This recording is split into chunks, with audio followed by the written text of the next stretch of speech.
বড় গুরুত্বপূর্ণ কথা। আল্লাহ তাআলা বলছেন ফাসবির সাবরান জামিল, মুহাম্মদ সাল্লাল্লাহু আলাইহি সাল্লাম আপনি সুন্দর ধৈর্য ধারণ করুন। তাহলে বোঝা যাচ্ছে যে ধৈর্যেরও সুন্দর আছে, ধৈর্যেরও সুন্দর আছে।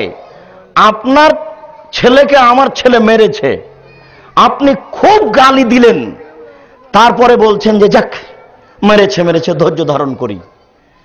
এটি কি সুন্দর ধৈর্য হলো? বিএনপি আওয়ামী লীগকে কারণবশত এত বলল আর এত গালি দিল, শেষ পর্যন্ত জেলে ঢুকালো, তারপরে বলছে যাক যা হয়েছে হয়েছে, এখন আর কি করি, ধৈর্য ধারণ করি। এটি কি ধৈর্য হলো? বড় ছেলেটা মারা গেছে, 3-4 দিন 1 সপ্তাহ যাওয়ার কাঁদলেন, ওরে আমার উমুক ওরে আমার তমুক, খুব কাঁদলেন। তারপর 8-10 দিন পরে বলছেন যে আচ্ছা যাক ধৈর্য ধারণ করি। এটি কি ধৈর্য? জি না। আল্লাহ তাআলা আমাদের নবীকে বলছেন ফাসবির, আপনি ধৈর্য ধারণ করুন, সবরান জামিল, সুন্দর ধৈর্য। একটা লোক আপনাকে গালি দিয়েছেন, এখনই আপনি শুনলেন যে অমুক আমাকে গালি দিয়েছে, আপনি এখন ক্ষমতাশীল দলের সাথে আছেন, আপনি যদি বলে এই কে রে, তাহলে আপনার কাছে ধৈর্য নেই। শুনেছেন তো, একটু থামেন, আচ্ছা দেখি বিষয়টি, আচ্ছা ঠিক আছে তুমি বললে বিষয়টি দেখব, একটু থামেন, 2-3 দিন হোক, এটা একটু ঠান্ডা হোক, তারপরে আপনি পদক্ষেপ নিন। কি ঘটনা? আপনি তাহাজ্জুদ খালি শেষ করেছেন, একজন এসে বলছে আপনাকে, তখন আপনি বলছেন থামেন, আগে আগে দেখে নিব তারপরে কোনো কথা। এই তাহাজ্জুদের লাভ হবে না, এর কাছে ধৈর্য নেই। ধৈর্য কি জিনিস আর একটু দেখায়। আল্লাহ তাআলা বলছেন ওয়াসবির আলা মা ইয়াকুলুন, ওরা যে আপনাকে গালি দিচ্ছে, মারতে চাচ্ছে, এর উপরে আপনি ধৈর্য ধারণ করুন। ওরা বলছে যে আপনার কোরআন মাজিদ মিথ্যা কথা, মানুষের কাহিনী, আপনি ধৈর্য ধারণ করুন। এই কথা বলার পরে আল্লাহ তাআলা বলছেন আমাদের নবীকে, শুনুন ফাবিমা রাহমাতিম মিনাল্লাহ লিনতা লাহুম, আল্লাহর পক্ষ থেকে আপনার উপরে বড় দয়া যে আপনি নরম স্বভাবের হয়েছেন। সাবধান, আপনি কঠোর কর্কশ হবেন না, এটা আল্লাহর দয়া বড় যে আপনি নরম স্বভাবের হয়েছেন। 1, 2 ফাফু আনহুম, ওরা যে গালি দিয়েছে আপনি সেটা মাফ করুন, ওদেরকে আপনি মাফ করে দেন। যাক ওরা না বুঝে আমাকে গালি দিয়েছে। 3 ওয়াস্তাগফির লাহুম, ওরা যে আপনাকে গালি দিয়ে পাপ করেছে, এই জন্য আপনি আমাকে বলুন আল্লাহ ওরা না বুঝে আমাকে গালি দিয়েছে, ওদের পাপ হয়েছে, দয়া করে তুমি তাদের মাফ করে দাও। এর নাম ধৈর্য। আমি মনে হয় বুঝাতে পারছি না। তাহাজ্জুদ পড়লে জান্নাত হবে, এটা কে বলছে? দিন রাত প্রতিবেশীর সাথে লড়ছেন, জান্নাত হবে মানে? মেয়ে নগ্ন পোশাকে স্কুল কলেজে যাচ্ছে, জান্নাত হবে মানে? হিংসে বিদ্বেষে আপনি জ্বলে আছেন, জান্নাত হবে মানে? প্রথম কথা, আপনি নরম স্বভাবের হয়েছেন। দ্বিতীয় কথা, শত্রুকে মাফ করুন। তৃতীয় কথা, শত্রুর জন্য আমার কাছে ক্ষমা চান। এবার তার নিজস্ব বিবরণ। তিনি সিজদায় গেছিলেন, আবু জাহাল, ওতবা, সায়বা ওরা একটা উটের ভুঁড়ি নিয়ে এসে তার মাথায় চাপিয়ে দিল। তখন ফাতেমা রাদিয়াল্লাহু তাআলা আনহা এসে ভুঁড়িটা সরিয়ে দিয়ে কিছু গালি দেওয়ার চেষ্টা করলেন। আল্লাহ রাসূল সালাত শেষ করে বদদুয়া করলেন, আল্লাহ ওতবা, সায়বা, ওয়ালিদ ইবনে মুগিরা, আবু জাহাল এদের তুমি ধ্বংস করো। এইভাবে বদদুয়া করলেন। এই বদদুয়া কবুল হলো 12 বছর পরে গিয়ে উহুদের যুদ্ধে, বদরের যুদ্ধে।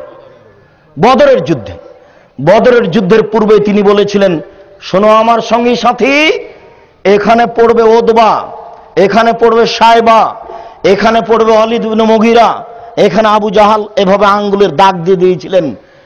12 বছর পরে নবীর দোয়া কবুল হয়, তবুও তিনি ধৈর্য হারাননি। আর আপনি আজকে রাতে বললেন আল্লাহ তুমি আমার ছেলেকে বিপদ থেকে বাঁচাও, দেখা গেল যে বিপদ হয়ে গেছে, তখন আপনি বললেন যে খুব দোয়া করেছি কবুল হয় না। তা আপনার কাছে কি ধৈর্য আছে? একজন নবীর দোয়া কতদিন পরে কবুল হচ্ছে? 12 বছর পরে। তা আপনি তো দোয়া করছেন দাড়ি চাঁচা আছে, আপনার যে কি দোয়া কবুল হবে আমিও নিজে বুঝি না। আপনি দোয়া করছেন সুদ ঘুষের, আপনি দোয়া করছেন আপনার সুদ ঘুষের খাদ্য আছে, কি দোয়া কবুল হচ্ছে আমি এটা নিজেও বুঝি না। প্রতিবেশীর সাথে দিন রাত তর্ক বিতর্ক চলছে, কি দোয়া কবুল হবে আমরা বুঝতে পারি না। আপনাকে একটু পরে বুঝিয়ে বলবো, এই অংশটুকু আর একটু বলি। আল্লাহ রাসূল একদিন রাস্তায় হাঁটছিলেন, একজন বৃদ্ধা মহিলা বসে আছেন, বুখারীর হাদিস। তো বৃদ্ধা মহিলা বসে কাঁদছেন। আল্লাহ রাসূল সাল্লাল্লাহু আলাইহি ওয়াসাল্লাম বলছেন তোমার কি হয়েছে? তখন বৃদ্ধা বলছেন এলাই কান্নি, সরো এখান থেকে, কে তুমি? আমার কি হয়েছে এটা তুমি জানতে আসো কেন? আমি আমার নিজের মতো কাঁদছি। তখন আল্লাহ রাসূল তার গতি দেখার কিছু বললেন না, চলে গেলেন। আশেপাশে যারা ছিল তারা মহিলাকে বলল তুমি চিনো এই লোককে? কে সেই লোক? আরে ইনি তো নবী, যিনি মুহাম্মদ সাল্লাল্লাহু আলাইহি ওয়াসাল্লাম বলছেন যে আমি নবী। তখন বৃদ্ধা আমার তো ভুল হয়েছে। এবার মহিলা আল্লাহ রাসূলের বাসায় চলে গেলেন, বসেই গিয়ে বলছেন যে মাওয়াজাত্তু বাওয়াবান, আমি নবীর বাড়িতে গেলাম কোনো পাহারাদার পেলাম না, আমি ঢুকে বললাম মুহাম্মদ তোমাকে আমার কথাটা বলা ভুল হয়েছে, আমি বিপদে পড়ে কাঁদছিলাম। তখন আল্লাহ রাসূল বলছেন শুনুন, আস-সাবরু ইনদা সাদমাতিল উলা, ধৈর্য ধারণ করতে হয় প্রথম বিপদে, ধৈর্য ধারণ করতে হয় প্রথম বিপদে। যখন বিপদ এসেছে মাত্র, কি অমুক লোক আপনার ছেলেকে মেরেছে, আপনি থামেন, একটু কথা আমার বুঝতে পারেননি, একটু থামেন, তারপরে পদক্ষেপ নিয়েন। তার নাম হলো ধৈর্য। এখনই শোনা গেল যে বড় ছেলে মারা গেছে মেডিকেলে, একটু থামেন, আলহামদুলিল্লাহ বলে থামেন, একটু চিল্লাচিল্লি শুরু করে দিলেন কেন? এর নাম হলো ধৈর্য প্রথম বিপদেই। আল্লাহ তাআলা বলছেন বিপদে পড়ে আল্লাহর কাছে সাহায্য চাও ধৈর্য সহকারে সালাতের মাধ্যমে। তাহলে সাহায্য আল্লাহর কাছে চাইতে হবে সালাত আদায় করে। সালাত আদায় করেন, তারপর বিপদের কথা আল্লাহকে বলেন। দেখুন আমি আপনাকে প্রমাণ বেশ করছি। আবু হুরায়রা রাদিয়াল্লাহু তাআলা আনহু বলেন রাসূল সাল্লাল্লাহু আলাইহি সাল্লাম বলেছেন লা ইয়াতাকাল্লাম আহাদুন ফিল মাহাদে ইল্লা সালাসা, মায়ের কোলে কথা বলেছেন জীবনে মাত্র 3 জন। শিশু মায়ের কোলে 3 জন কথা বলেছেন। 1 ঈসা আলাইহিস সালাম, 2 জোরাইজ রাজুলুন কানা ফি বানি ইসরাইল, জোরাইজ একজন লোক বানি ইসরায়েলের যুগে ছিল। ইসল্লি ফি সাওমাতিহি, সে তার গির্জাতে সালাত আদায় করছিল। ফাআতাত উম্মুহু, তার মা তার নিকটে আসলো, এসে ফাদাথু, তাকে ডাকলো, জোরাইজ শোনো, এরকম কিছু ডাকলো।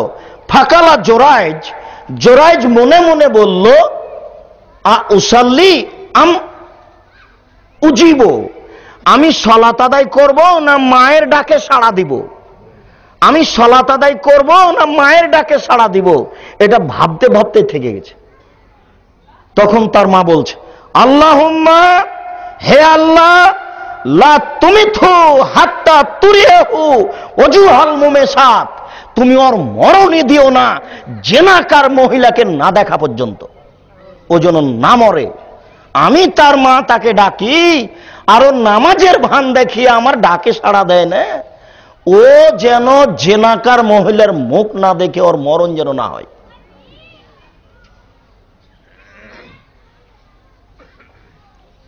ফাতার রাজাত ইমরাতুন, একজন মহিলা তার কাছে আসলো। ফাতাকাল্লামাতহু, তার সাথে কথা বলল যে তুমি আমার সাথে জেনায় লিপ্ত হও। বাবা, সে অস্বীকার করলো না, আমি জেনায় লিপ্ত হতে পারি না। ফাতাত গোলামান, একজন রাখালের ফাআতাত রাইয়ান একজন রাখালের কাছে আসলো। ফামকানাত মিন নাফসিহা, সে জোর করে জেনায় লিপ্ত হলো। ফাহামালাত ফাওয়ালাদাত, জেনায় লিপ্ত হওয়ার পরে তার একটা সন্তান প্রসব হলো। ফাকালাত হাজামিন জোরায়েজ, সে বলল এই সন্তান জোরায়েজের। ফাআতান নাস, জনগণ তার গির্জার পাশে আসলো। ফাক্কাসসারুহ, জনগণ তার গির্জাকে একেবারে ভেঙে ছারখার করে দিল।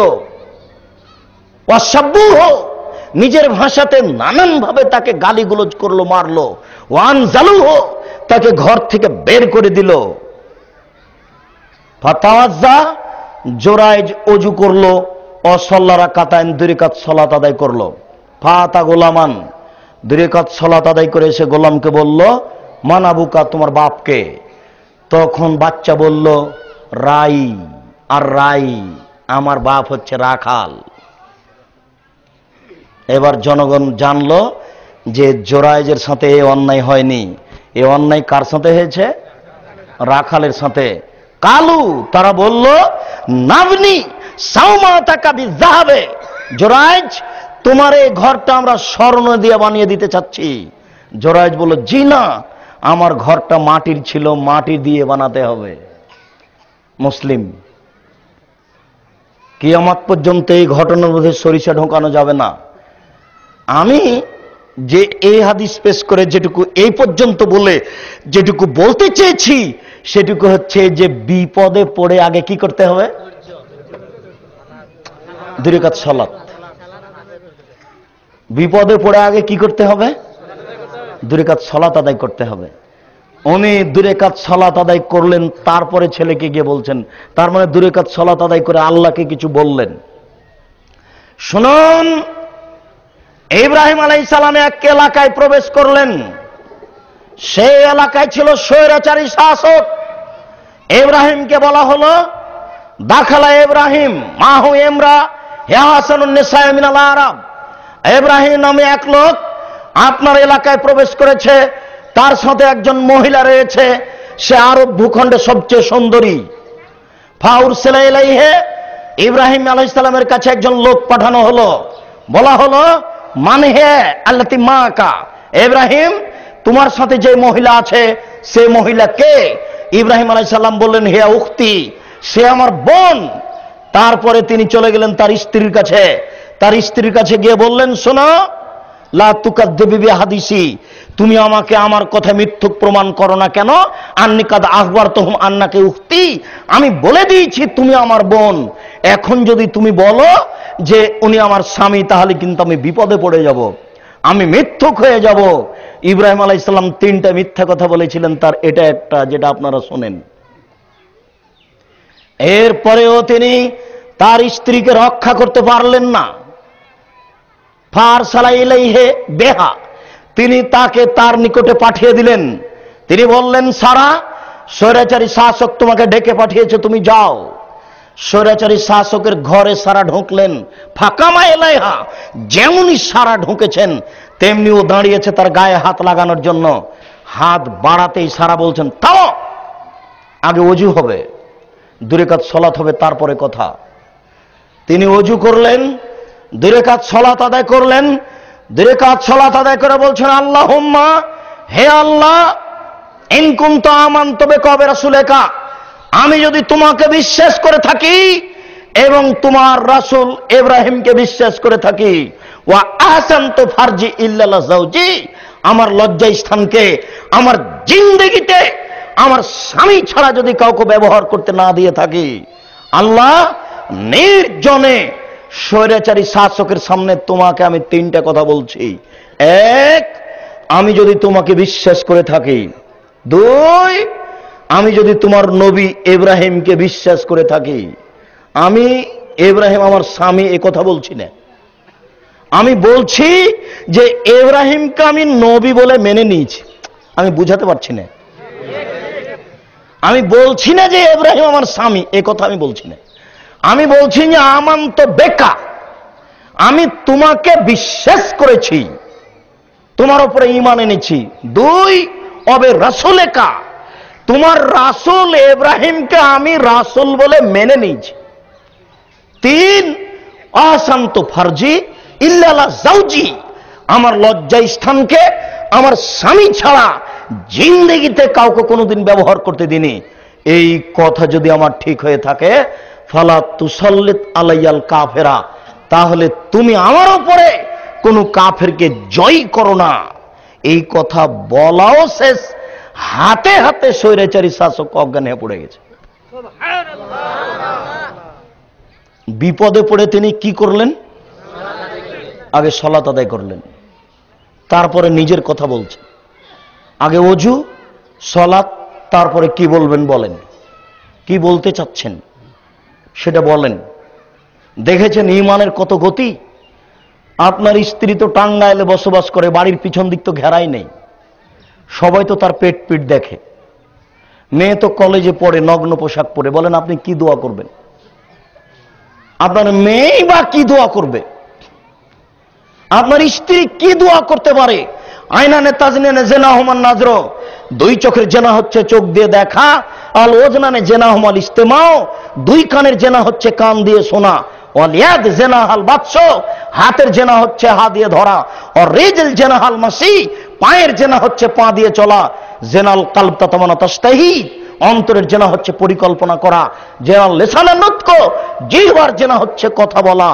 তাহলে আপনার স্ত্রী মোবাইলে কত লোকের সাথে কথা বলে, পেট তো জাতি দেখছে, দেশের লোক দেখছে, এতে জেনা হয় না? বলেন ও কি দোয়া করতে পারে?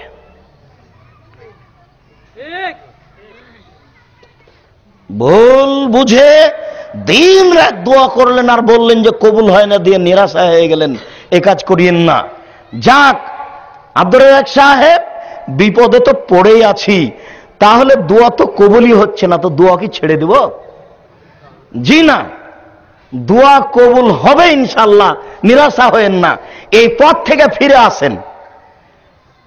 ও তো আমি বলেছি যে 3 শ্রেণীর মানুষ জাহান্নামে যাবে, তার মানে ও কি জান্নাতে যাবে না? যাবে তো ইনশাআল্লাহ। এই পথ থেকে ফিরে আসতে হবে। 3 শ্রেণীর মানুষ জাহান্নামে যাবেই। 1, মুদমিনুল খামর, যারা নিয়মিত বিড়ি, তামাক, জর্দা, সিগারেট, গুল, নেশাদার দ্রব্য খায়, পান করে, তারা জাহান্নামে যাবে। তাহলে বিড়ি খাচ্ছে যারা, তারা কি জান্নাতে যাবে না? যাবে, আজ থেকে আর খাবে না। বলবে যে আল্লাহ খাবো না, ভুল হয়েছে, মাফ করো। আল্লাহ এই কথাটা আপনার শুনতে চাচ্ছেন যে আপনি কখন বলবেন, কখন বলবেন। নইলে তো চাইলে ওই যেদিন আপনি বিড়ি মুখে দিয়েছেন, সিগারেট, তখনই তো আল্লাহ আপনাকে ধ্বংস করতে পারেন। তার তো ধ্বংস করা কোনো ব্যাপার নাই, কোন এখন হ বললে হয়ে যাবে। 2, আর রাজলাতু মিনান নিসায়ে, পুরুষের বেশধারী নারী জান্নাতে যাবে না। যারা পুরুষের জুতা স্যান্ডেল পরে, যারা পুরুষের শার্ট প্যান্ট পরে, যারা মাথার চুল ছোট করে, যারা পুরুষের পোশাক পরে চলে, তারা জান্নাতে যাবে না, তারা জাহান্নামে যাবে। তাহলে কি তারা জান্নাতে যেতে পারবে না? যাবে। আজ থেকে আর এইভাবে চলবে না, পোশাক পরিবর্তন করবে। শাড়ি যদি পরে, তাহলে 2 ছাড়ের ব্লাউজ পরবে। 2 ছাড়ের ব্লাউজ মানে যার হাত হবে কবজি পর্যন্ত, নিচের দিক কোমরের নিচে চলে যাবে, 1 থেকে 1.5 গজ কাপড়ের ব্লাউজ পরবে। নইলে সালোয়ার কামিজ, মেক্সি চাদর পরবে। স্বামীর যেটুকু বাড়ি আছে এটুকুর ভিতরেই থাকবে, বাইরে যাবে না। জান্নাত পাওয়া যাবে না মানে যাবে ইনশাআল্লাহ। জান্নাত তো আমাদের জন্যই তৈরি। আল্লাহ কি জান্নাতে পশু প্রাণীকে দিবেন না আমাদেরকে দিবেন? জান্নাত তো আমাদের জন্যই তৈরি। তাহলে জান্নাত নেওয়ার জন্য আল্লাহ বলছেন যে একটু আমাকে খালি বলো যে ভুল হয়েছে, আমি এই অপেক্ষায় রয়েছি।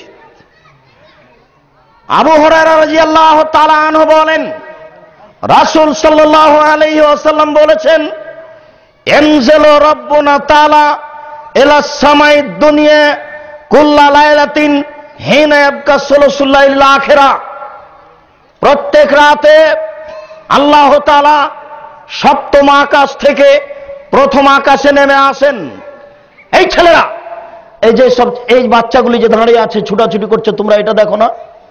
আচ্ছা, ওই গ্রামের 2-1টা ছেলেকে কোনায় কোনায় খাড়ো করে দেননি?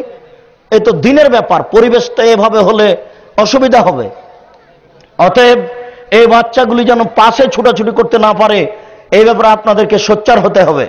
বলছিলাম প্রত্যেক রাতে আল্লাহ তাআলা সপ্তম আকাশ থেকে প্রথম আকাশে নেমে আসেন, নেমে এসে বলেন মায়াদুনি ফাস্তাজিব লাহু, কে আমাকে ডাকে আমি তার ডাকে সাড়া দিব, কে আমাকে ডাকে আমি তার ডাকে সাড়া দিব, কে আমাকে ডাকে আমি তার ডাকে সাড়া দিব।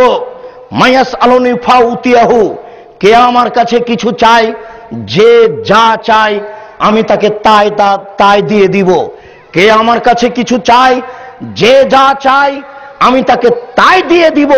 মায়াস্তাগফিরুনি ফাগফিরালাহু, কে আমার কাছে ক্ষমা ভিক্ষা চাই আমি তাকে ক্ষমা করে দিব, কে আমার কাছে ক্ষমা ভিক্ষা চাই আমি তাকে ক্ষমা করে দিব।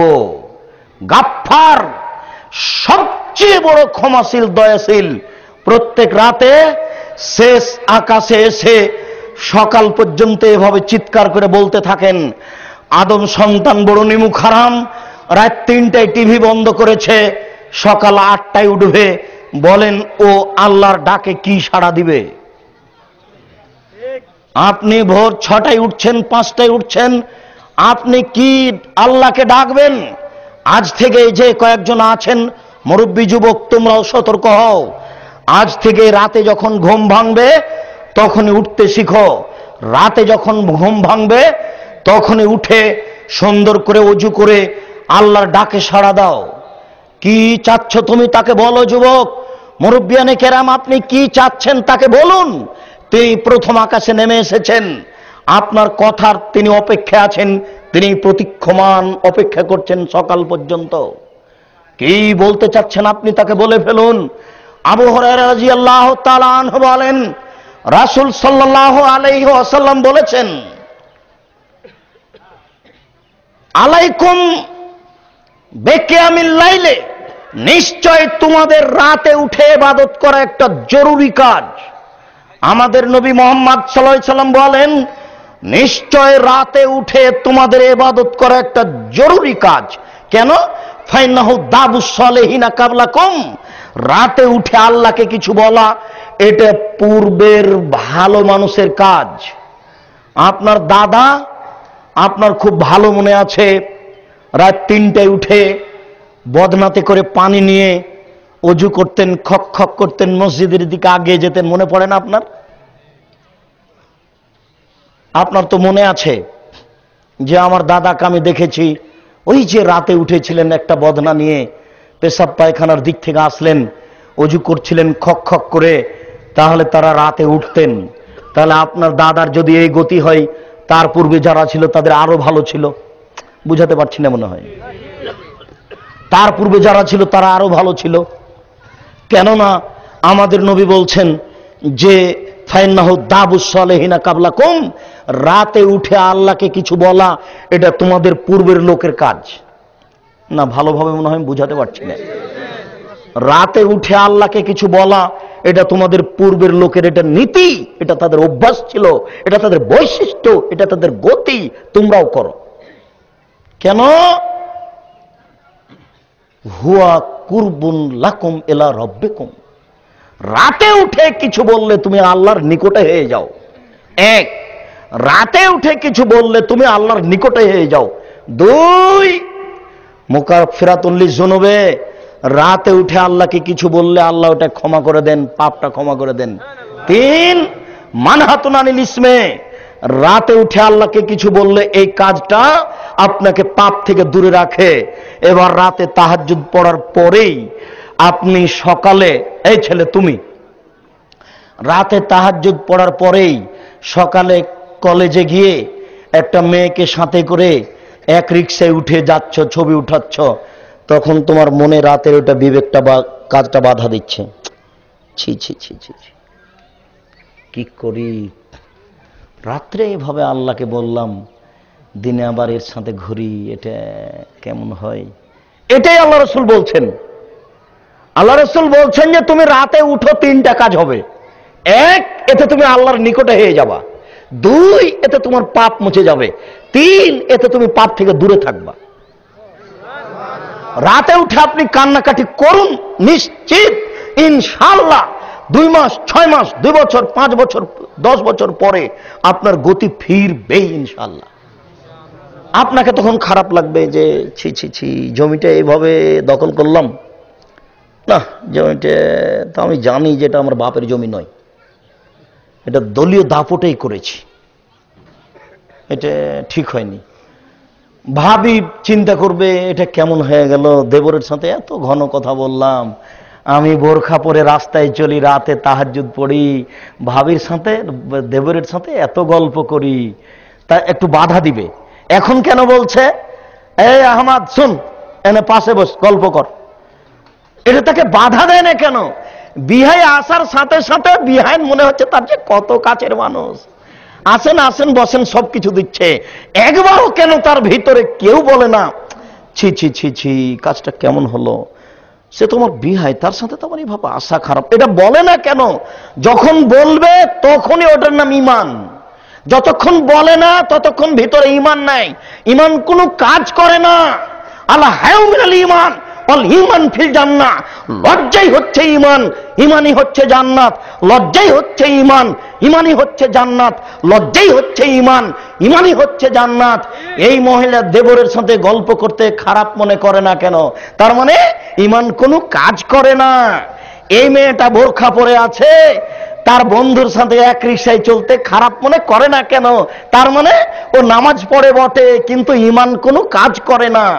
এই লোকটা ধর্মের নামে বক্তব্য দেয়, দাড়ি চাঁচা আছে, দাড়ি চাঁচে কেন?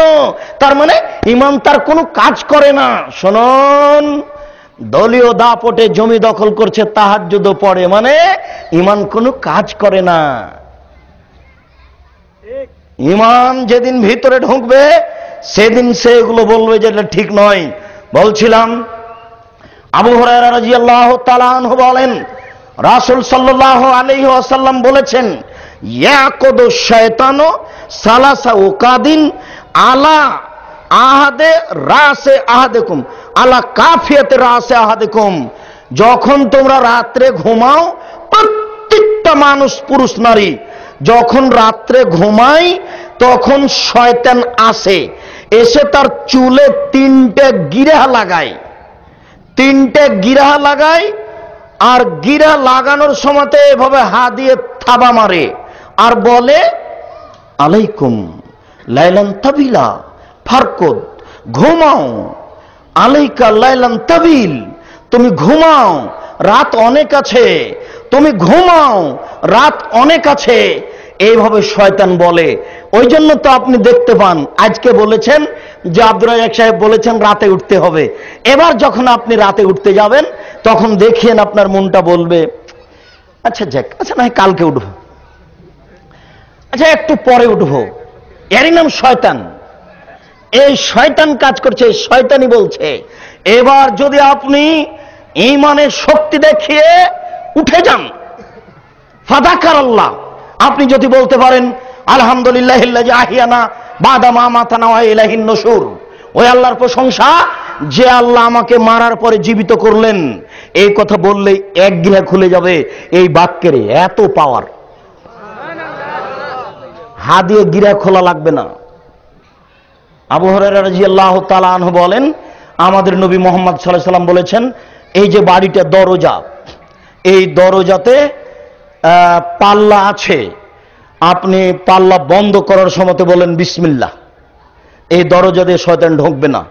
আল্লাহ রাসূল বলছেন যে দরজাই নেই, একটা কাঠ খাড়ো করা আছে, একটা পর্দা দেওয়া আছে, আপনি একটা ছোট্ট কাঠ নিয়ে, একটা খড়ি নিয়ে রাত্রে শোয়ার সময় আপনি দরজার উপরে রেখে দেন, মাটির উপরে বিসমিল্লাহ। এই বিসমিল্লাহর এত পাওয়ার, ভোর পর্যন্ত ইবলিস এই দরজা দিয়ে ঢুকতে পারবে না, আমাদের নবী মুহাম্মদ সাল্লাল্লাহু আলাইহি ওয়াসাল্লাম বলেছেন। শুনুন, আসসালামু আলাইকুম বলে বাড়িতে ঢুকুন, 20 তলা বাড়ির কোন রুমে শয়তান থাকতে পারবে না, এর এত পাওয়ার। আলহামদুলিল্লাহিল্লাযী আহিয়ানা বাদা মা মাতানা ওয়া ইলাইহিন নুশুর, এই কথা বলার সাথে সাথে একটা গিরা খুলে যাবে। অতাওয়াদ্দা ফানহালা তুকদা, যখনই ওযু করবে তখন আর একটা গিরা খুলে যাবে, ওযুর এত পাওয়ার। ফায়দা ফাল সাল্লাহ, যখন সালাত আদায় করবে তখন আর একটা গিরা খুলে যাবে, ফাঁস বাহা ও সকাল করবে একেবারে ফুর্তিতে খুব সুন্দর হয়ে। সকাল করেই বলবে আল্লাহুম্মা আনতা রাব্বি লা ইলাহা ইল্লা আনতা খালাকতানি ওয়া আনা আবদুকা ওয়া আলা আহদিকা ওয়া আদিকা মাসতাতাতু আউযু বিকা মিন শাররি মা সানাতু আবু আলাকা বিনিয়ামাতিকা আলাইয়া ওয়া আবু বিজামবি ফাগফিরলি ফাইন্নাহু লা ইয়াগফিরু যুনুবা ইল্লা আনতা। এই দোয়া পড়ে নেবে, সন্ধ্যা পর্যন্ত সময়ে মারা গেলেও জান্নাতে যাবেই। আর যদিও না উঠে সকাল 7টাতে উঠবে, তখন দেখবেন উঠছে শয়তানের ক্ষমতা নিয়ে, মুখখান যেন কেমন আকৃতি বিকট ধারণ করে আছে, একটা ব্রাশ নিয়েছে, দাঁত পরিষ্কার করছে, কেমন কেমন হয়ে একটু মানে উদাস উদাস ভাব হয়ে আছে, বাড়ির বাইরে যাচ্ছে ভিতরে আসছে, তার মানে এ ফুর্তিতে নেই, শয়তান একে পরিচালনা করছে। এ 8টায় নাস্তা করে 10টায় নাস্তা করে বাড়ি থেকে বের হবে, রিক্সাতে উঠে বলবে না কত টাকা, রিক্সা থেকে যখন নামবে তখন বলবে এই কত টাকা, তখন রিক্সাওয়ালা বলবে 100 টাকা, তখন হাত তুলে বলবে বেটা 50 টাকা ভাড়াতে 100 টাকা চাও, তার মানে তার গতি ভিন্ন। আবু হুরায়রা রাদিয়াল্লাহু তাআলা আনহু বলেন, রাসূল সাল্লাল্লাহু আলাইহি ওয়াসাল্লাম বলেছেন, ইন্না ফিল জান্নাতি লা গুরাব, অবশ্যই জান্নাতে এমন কতগুলি উন্নত মানের ঘর রয়েছে, ইরা যাহিরুহু মিন বাতিনিহা ওয়া বাতিনুহু মিন যাহিরিহা, যার বাহির থেকে ভিতর দেখা যায়, ভিতর থেকে বাহির দেখা যায়, এত উন্নত মানের পদার্থ দ্বারা তৈরি, ঝকঝক ঝকঝক করছে, টক টক টক টক করছে, ভিতর থেকে বাহির, বাহির থেকে ভিতর দেখা যায়। রাসূল সাল্লাল্লাহু আলাইহি ওয়াসাল্লাম এই পর্যন্ত বলতেই সাহাবীগণ বলছেন, আল্লাহ রাসূল লিমান হাজিহি, এত দামি ঘর কে পাবে, কার জন্য এত দামি ঘর? তখন রাসূল সাল্লাল্লাহু আলাইহি ওয়াসাল্লাম বলছেন, এক লেমান আলানাল কালামা, যে মুখের ভাষা নরম করলো। শুনুন, বাকি জীবন কাউকে কড়া করে কথা বলিয়েন না। এই জন্য আপনাকে আমি দলীয় দাপট দেখাতে নিষেধ করছি, মানে তাহাজ্জুদ কাজ করবে না। আপনি মুখ নরম করেন, জান্নাত হবে ইনশাআল্লাহ, এবং সবচেয়ে দামি। 2 আতামাত তামা, ফকির মিসকিন দুস্থ গরিবকে খেতে দিতে হবে। যুবক, আমি তোমাকে বলেছি তুমি তোমার পিতার স্বভাবে ঘুরে যাও। তোমার স্ত্রীকে বলেছি তোমার স্ত্রীকে তোমার মায়ের স্বভাবে ফিরে যেতে হবে, তোমার মায়ের বৈশিষ্ট্যে। তোমার পিতার নীতি ছিল, আমার ভাই বললেন জসিমউদ্দিন, ইনি নিজে বলবেন আমার পিতার এটা বৈশিষ্ট্য ছিল। কি বৈশিষ্ট্য? আমার পিতা মসজিদ থেকে ফকির ধরে আনতেন। আমাদের বাড়িতে থাকতো 2-3 জন কিষান কামলা, তাহলে তার পিতা রাত 9টার সময় ফকির ধরে নিচ্ছে মসজিদ থেকে 2 জন, কিষান ছিল 3 জন, এ হলো 5 জন, তারা 10 ভাই বোন, এ হলো 15 জন, আর পিতা মাতা এ হলো 17 জন। 17 জন মানুষের খাওয়া রান্না করতেন তার মা। আপনার মা ঢেঁকিতে ধান ভেঙে কোনো দিন তারা ভারী মনে করেনি ফকিরকে খেতে দিতে। ঢেঁকিতে ধান ভেঙে ফকিরকে ভাত রান্না করে খাওয়াতে কোনোদিন দ্বিধাবোধ করেনি। যেদিন বাড়িতে ম্যাচ দেশলাই ছিল না, ম্যাচ ছিল না, সেদিন চুলার ভিতরের নিচে থেকে আগুন বের করে খড়ের উপরে আগুনটা রেখে ফুৎকার দিয়ে 10 মিনিটে আগুন জ্বালিয়ে 1 ঘন্টাতে ভাত রান্না করে মানুষকে খাওয়িয়েছে, কোনোদিন ভারী মনে করেনি। আজও আপনার মায়ের বয়স 80 বছর, ওই যে বারান্দায় শুয়ে আছেন আর আপনি দরজায় ঢুকছেন, একজন বৃদ্ধা মহিলা দরজায় বসে আছে, খেতে চাচ্ছে, আপনি ঢুকে বলছেন সব সবাই দরজা ঘিরে বসে আছে, এখন খাওয়ার সময় নাকি? এই শব্দ আপনার মা বারান্দা থেকে শুনে নিয়েছে। তখন আপনার মা বলছে, না বেটা না বেটা, ফকিরকে এইভাবে বলতে হয় না, ফকিরকে এইভাবে বলতে হয় না, ও খেতে চেয়েছে, একটু খেতে দিলে চলে যাবে।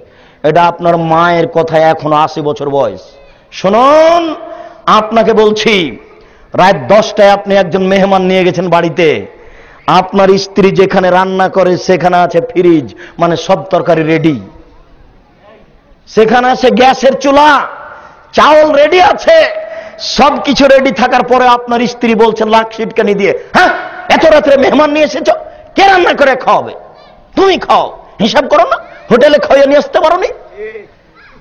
এই স্ত্রীর নীতি পরিবর্তন করতে হবে।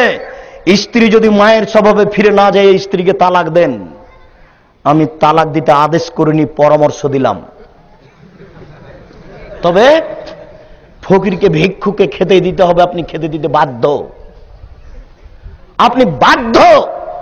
আর খেতে দেন, আপনার জান্নাত হবে, দামি জান্নাত হবে, সবচেয়ে দামি জান্নাত। কে পাবে? ভাষা নরম যার। দুই, দুস্থ গরিব ফকির মিসকিনকে খেতে দেয় যে। যুবক, তোমাকে বলছে, আজ তুমি মনে রেখো, আজকে গিয়ে তোমার মাকে বলিও, মা, 5 বোন, ভাগনা ভাগ্নি অনেক, আসলে সবাই ভারী মনে করে, কার দিকে খাবে, কার দিকে রান্না করবে। এই জন্য তোমার মা বিপদে পড়ে বলছে, ভাই নাতি নাতনি আছে, কি করি, বউয়েরা তো ভারী মনে করে, নিজে রান্না করে খাওয়াবো, বউয়ের সাথে থাকবো না। ও বিপদে। কথা মনে হয় আমার বুঝতে পারছেন না। এখন বৌমা এতগুলো নাতি নাতনিকে ভারী মনে করে, কে রান্না করবে? শুনুন, আজকে বলে দিবেন মাকে, মা, ভাই বোন ভাগনা ভাগ্নি সব আমার কাছে খাবে, চিন্তা করবেন না, সব আমার কাছে থাকবে। আপনি 3 মাস খাওয়ার ব্যবস্থা করেন, আপনার বাড়িতে বরকত হবেই হবে, আপনার বাড়িতে বরকত হবেই হবে, বিশ্বাস করুন। রুজি কোন দিক থেকে আসবে আপনি বুঝতে পারবেন না। অঢেল রুজি আপনার আল্লাহর পক্ষ থেকে আপনার কাছে আসবে। আপনি দুস্থ গরিব ফকির মিসকিন ভাই বোন ভাগনা ভাগ্নিকে খেতে দিতে শিখুন। অতএব দামি জান্নাত পেতে হলে দুস্থ গরিব ফকির মিসকিনকে খেতে দিতে হবে। 3, আদামা সিয়ামা, নিয়মিত নফল সিয়াম পালন করতে হবে। 13, 14, 15 নিয়মিত নফল সিয়াম থাকতে হবে। বৃহস্পতিবার, সোমবার এই 2 দিন নফল সিয়াম থাকতে হবে। আমাদের নবী মুহাম্মদ সাল্লাল্লাহু আলাইহি সাল্লাম এই 2 দিন নফল সিয়াম থাকা ভালোবাসতেন। কেন? তিনি বলছেন, বৃহস্পতিবার সোমবার মানুষের পাপ নেকি আল্লাহর কাছে পেশ করা হয়। আমার মনটা চায়, আমাদের নবী বলছেন, আমার মনটা চায়, আমাদের নবী বলছেন, আমার মনটা চায় যখন আমার পাপ এবং নেকি আল্লাহর কাছে পেশ করা হবে, তখন আল্লাহ দেখুক যে আমি রোজা আছি, আমি সিয়াম আছি। আমি মনে হয় কথাটা ভালো করে বুঝাতে পারলাম না। বহুদিন পূর্বে টাঙ্গাইলে এসেছিলাম, রমজান মাসে সিয়ামের উপরে আলোচনা করছিলাম। আজ থেকে 10-12 বছর আগের কথা। এই কথাই বলে গেছিলাম, আমাদের নবী মুহাম্মদ সাল্লাল্লাহু আলাইহি সাল্লাম বৃহস্পতিবার সোমবার সিয়াম পালন করা ভালোবাসতেন। কেন বলেন তো? তার মনটা চাইতো যে আল্লাহ যখন আমার রিপোর্টটা দেখবে তখন দেখুক যে আমি সিয়াম আছি। না, আমি মনে হয় বুঝাতে পারছি না। আমাদের নবী মুহাম্মদ সাল্লাল্লাহু আলাইহি সাল্লাম এটা চাইতেন। আমাদের নবী মুহাম্মদ সাল্লাল্লাহু আলাইহি সাল্লাম শাবান মাসে বেশি বেশি রোজা থাকতেন, শাবান মাসে বেশি বেশি সিয়াম থাকতেন। এই জন্য 12 মাসের রিপোর্ট পেশ করা হয় শাবান মাসে, বাৎসরিক রিপোর্ট পেশ করা হয় শাবান মাসে। সেই দিন কোন দিন তা আমাদের নবীর জানা ছিল না। শাবান মাসের কোন দিন তা আমাদের নবীর জানা ছিল না। এই জন্য তিনি শাবান মাসে বেশি বেশি সিয়াম পালন করতেন, বাৎসরিক রিপোর্টটা ধরার জন্য। তিনি চাইতেন যে বাৎসরিক রিপোর্ট যখন আল্লাহর কাছে পেশ করা হবে তখন আল্লাহ দেখুক যে আমি সিয়াম আছি। এই জন্য তিনি শাবান মাসে বেশি বেশি সিয়াম পালন করতেন। কিভাবে ভারত, বাংলাদেশ, পাকিস্তানের এই মাঝহাবি ভাইয়েরা, আলেম ওলামারা জেনে নিল এই দিন 15ই শাবান। তাই তারা কলকারখানা, অফিস আদালত, কোর্ট কাচারি, শিক্ষা প্রতিষ্ঠান সবকিছু বন্ধ করে, অফিস আদালত বন্ধ করে, রাতে গোসল করে দিনে রোজা সিয়াম থাকে। এটা একটা নগদ মিথ্যে, ডাহা মিথ্যে। 15ই শাবানে সিয়াম পালন করলে পাপ হবে, এ কথাই চূড়ান্ত। অতএব আল্লাহকে সন্তুষ্ট করার জন্য 4 নম্বরে আল্লাহ রাসূল বললেন, অন্নাসু নিয়াম সাল্লা বিল্লাইলে, অন্নাসু নিয়াম, মানুষ যখন ঘুমিয়ে তখন সালাত আদায় করতে হবে, তাহলে আপনি দামি জান্নাত পাবেন। বলছিলাম, রাসূল সাল্লাল্লাহু আলাইহি ওয়াসাল্লাম বলেন, আপনি যদি জোহরের 4 রাকাত আগে, পরে 2 রাকাত, মাগরিবের পরে 2 রাকাত, এশার পরে 2 রাকাত, ফজরের পূর্বে 2 রাকাত, এই 12 রাকাত পড়েন, তাহলে প্রতি 12 সমান জান্নাতে একটি ঘর নির্মাণ করা হবে। এই ছেলে, বসো, তুমি আমার চেয়ে ব্যস্ত। এক একটা কথার 1 কোটি টাকা মূল্য, এটা হিসাব করতে হবে। আমি আপনাকে কাহিনী শোনাতে এসেছি। আপনি যদি 12 রাকাত নফল সুন্নাত সালাত আদায় করতে পারেন, কোনো নফল নেই। মাগরিবের পরে 6 রাকাত সালাতুল আওয়াবিন নামাজ পড়লে পাপ হবে। এশার পরে 2 রাকাত সুন্নাতের পরে আবার 2 রাকাত সুন্নাত পড়লে পাপ হবে। সাবধান, কথা আবার বুঝেন।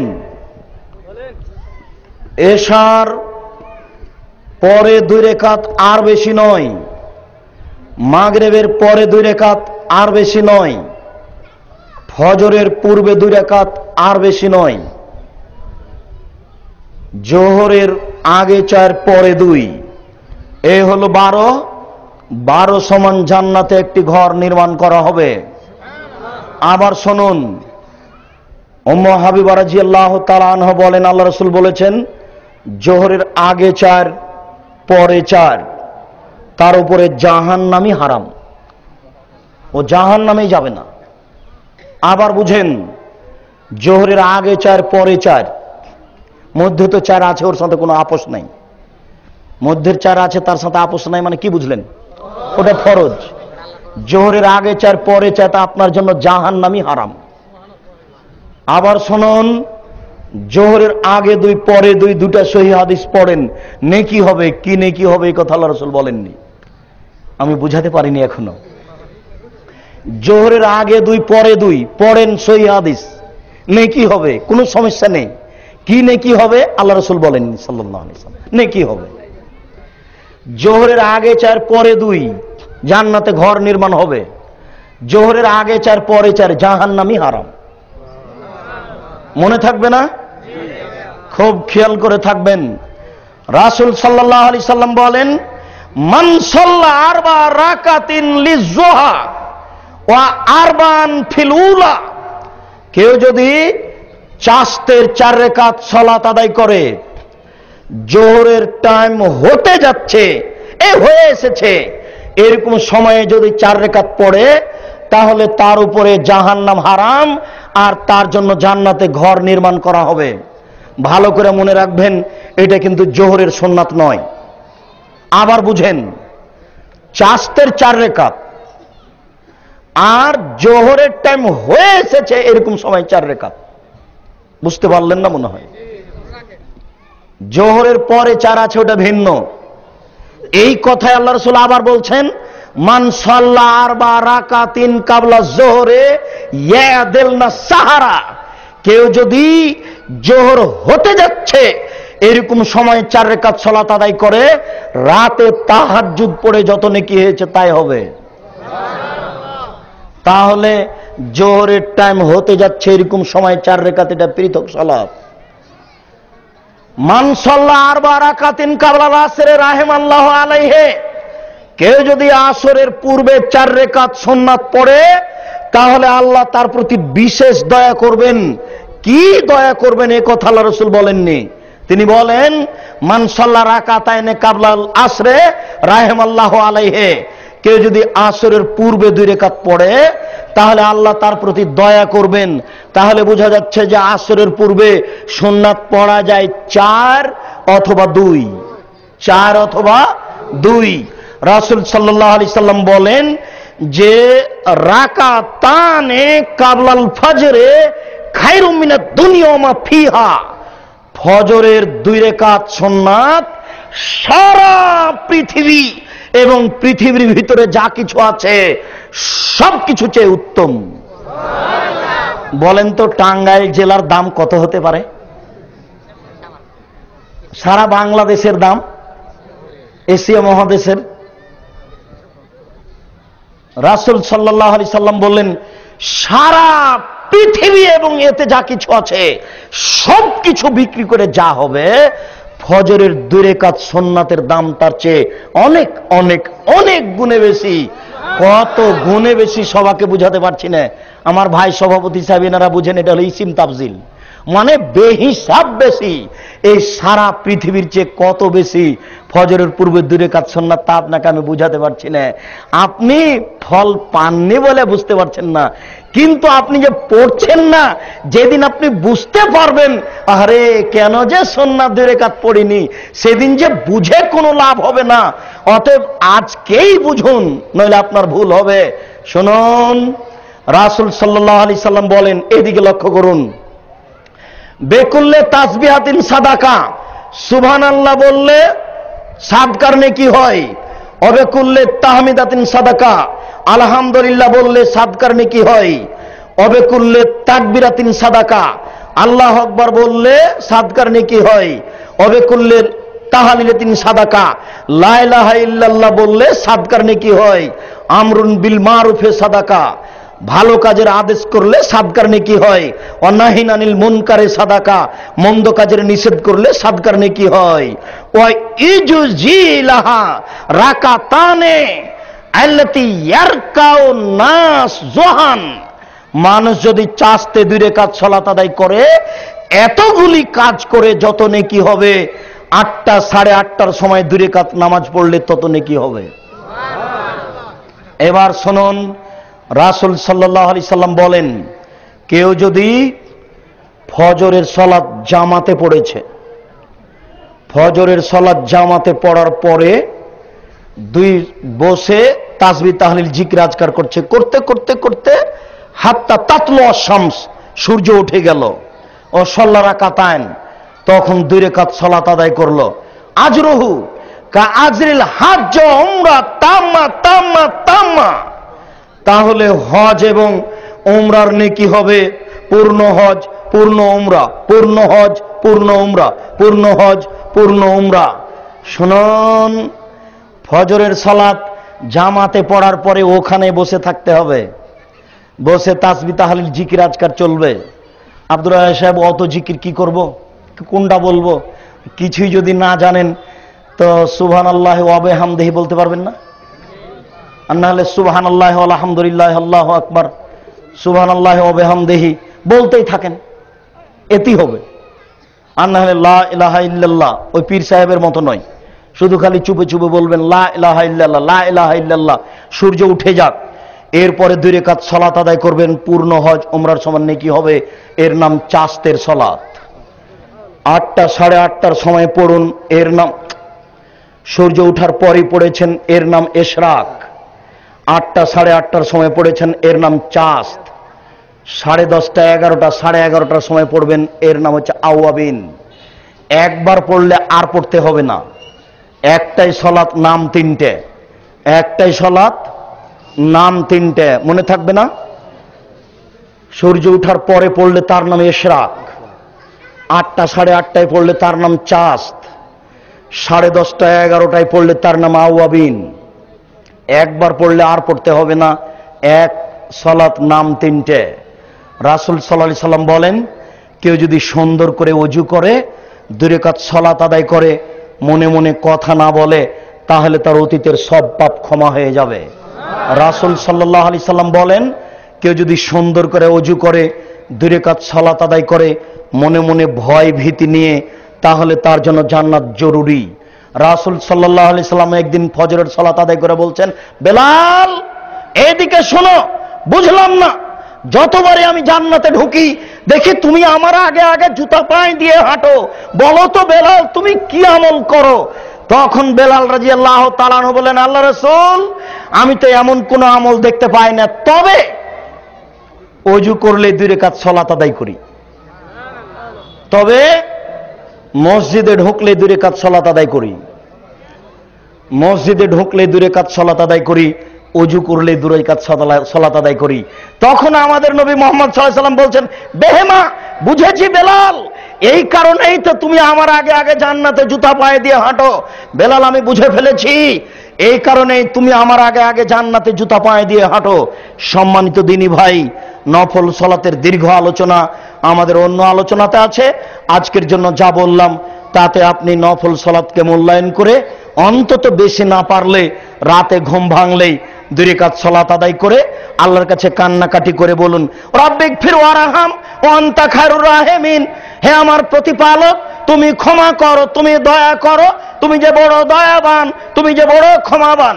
আন্নী মাসানিয়া যুরর ওয়া আনতা আরহামুর রাহিমিন, হে আমার প্রতিপালক, আমি বড় বিপদে, তুমি বড় দয়াবান। হে আমার প্রতিপালক, আমি বড় বিপদে, তুমি বড় দয়াবান। রব্বি ইন্নী যালামতু নাফসি ফাগফিরলি, হে আমার প্রতিপালক আমি পাপ করেছি, তুমি আমাকে মাফ করো, আমি বড় অপরাধী, আমি বড় গুনাহগার, তুমি বড় দয়াবান, তুমি বড় ক্ষমাবান, তোমার কাছে দয়া ভিক্ষা চাই। এইভাবে বলতে বলতে যখন দুই চোখের পানি ঝরবে তখন ইনশাআল্লাহ আল্লাহ দেখবেন আপনি ক্ষমা চাচ্ছেন, ইনশাআল্লাহ ক্ষমা হয়ে যাবে, নিরাশার কিছু নেই। আল্লাহ তুমি আমাদেরকে চলার তৌফিক দান করো এই নীতিতে। শুনুন, আমি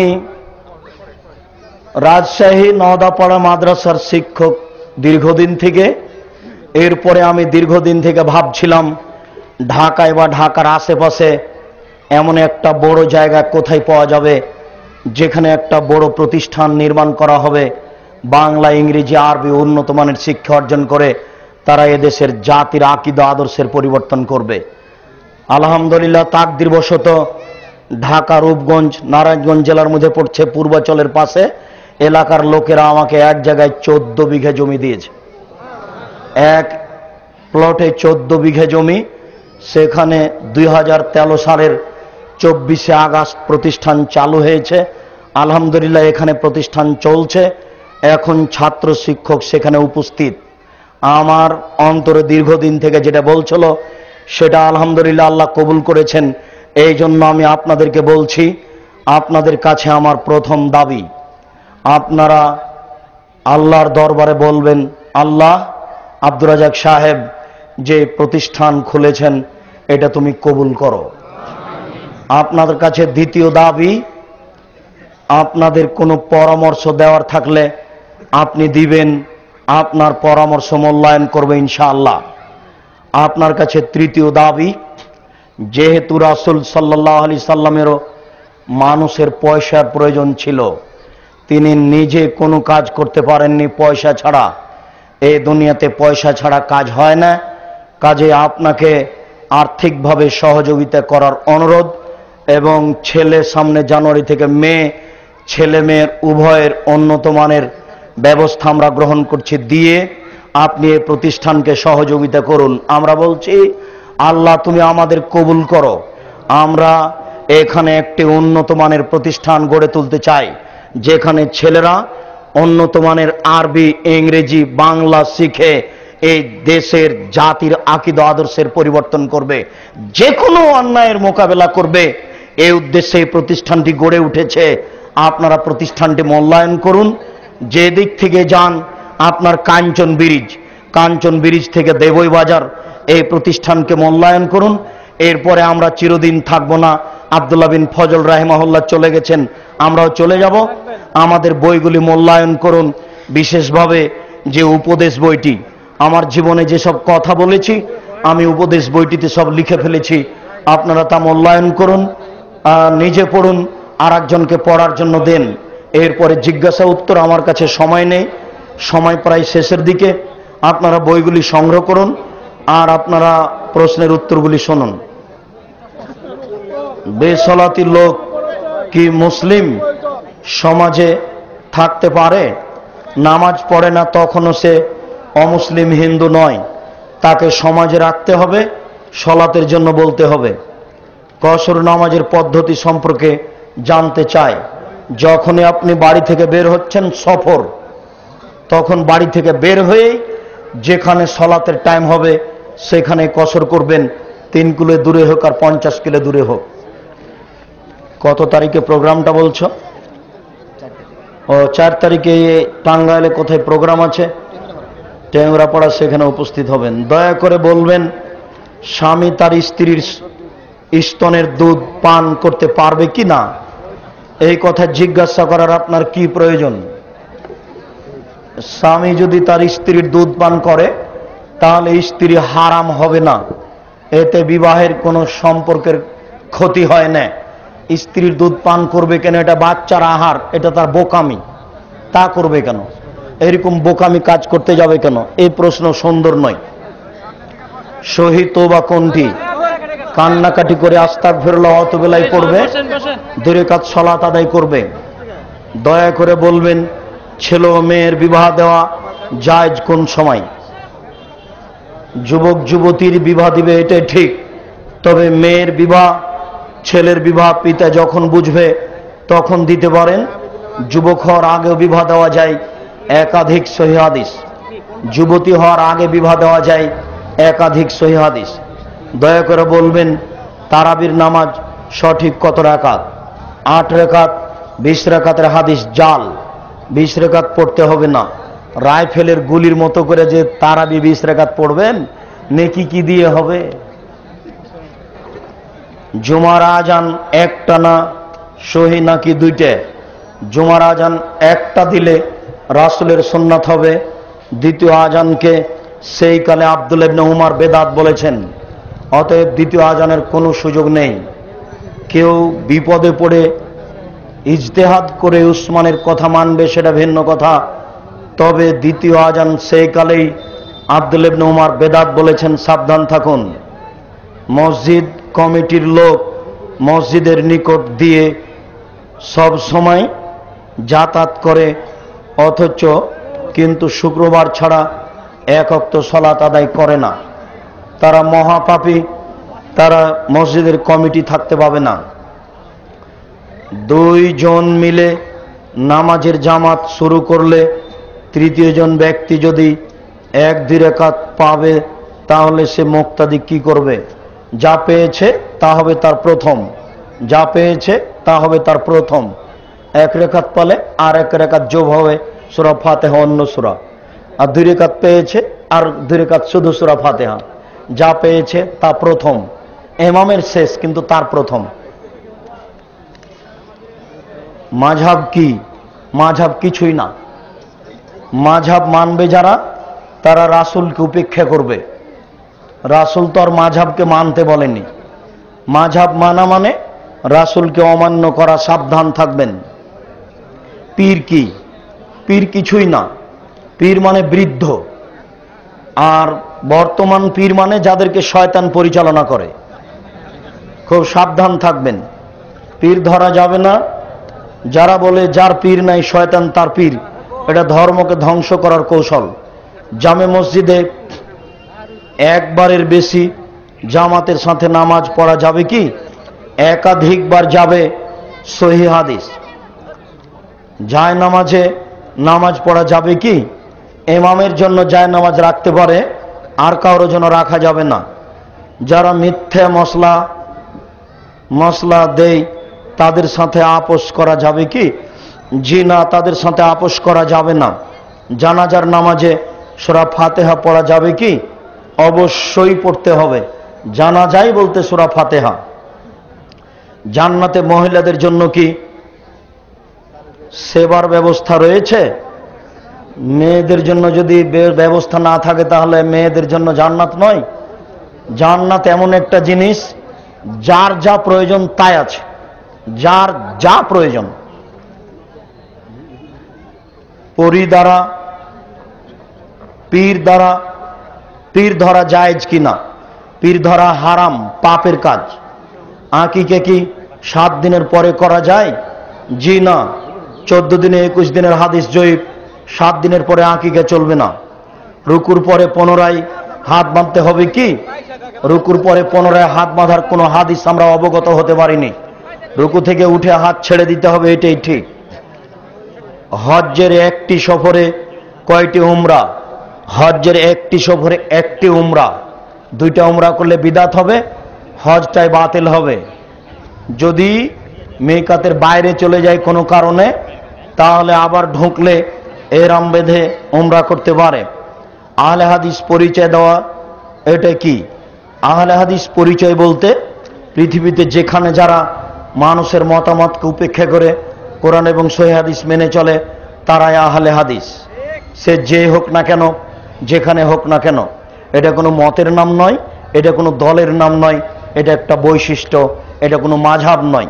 আপনাকে কোনো দল মানতে বলিনি, আপনি খালি বলেন যে আমি কোরআন এবং সহিহ হাদিস মানব, বাস। দোয়ায়ে কুনুত রুকুর আগে না পরে? রুকুর আগে পরে দুটাই ঠিক, তবে রুকুর আগে বেশি সহিহ হাদিস। তাবলীগের জামাত সম্পর্কে জানতে চাই। তাবলীগের জামাতে যাওয়া যাবে না, যাওয়া হারাম। এই জন্য যে তার প্রচার মাধ্যম শতকরা 60% মিথ্যে। আমার তদন্তে প্রচার মাধ্যম শতকরা 60% মিথ্যে। আপনার তদন্তে আরো কমও হতে পারে, বেশিও হতে পারে। সোনা রূপা ছাড়া ছেলেরা যে কোনো ধরনের আংটি পরতে পারে? পারে। অষ্টাধাতুর আংটি পারে না, যেটা পরলে অসুখ ভালো হবে। সব দিয়ে না ভাই, সন্ধ্যা হয়ে গেল। ভাগে কুরবানি দেওয়া চলবে না। 7 জন আর 7 পরিবার এক নয়। একটা গরুতে 7 পরিবার অংশগ্রহণ করবে এমন হাদিস দুনিয়াতে নেই। একটা গরুতে 7 পরিবার অংশগ্রহণ করবে এমন হাদিস দুনিয়াতে নেই। 7 জন আছে। এই জন্য বলেছি, টাকা বেশি আছে, রাজস্থান থেকে উট নিয়ে এসে উট কুরবানি করেন। টাকা কম আছে, ষাঁড় কুরবানি করেন। তার চেয়ে কম আছে, ছাগল কুরবানি করেন। তার চেয়ে কম আছে, ছাগি কুরবানি করেন। তার চেয়ে কম আছে, ভেড়া ভেড়ি করেন। ভাগে যত টাকা লেগেছে তাতে 2টা ভেড়া হবে। জোহরের পূর্বে 4 রাকাত সুন্নাত একাত্রে পড়তে পারেন। আকিকে ছেলের জন্য কি একটি ছাগল? জি, ওগুলো তো পূর্বে জানা আছে। পিতা তার ছেলেকে ওসিয়ত করেছেন পিতার বদলি হজ করার জন্য। হ্যাঁ, ছেলে পিতার বদলি হজ করতে পারে। ছেলেকে আগে হজ করতে হবে।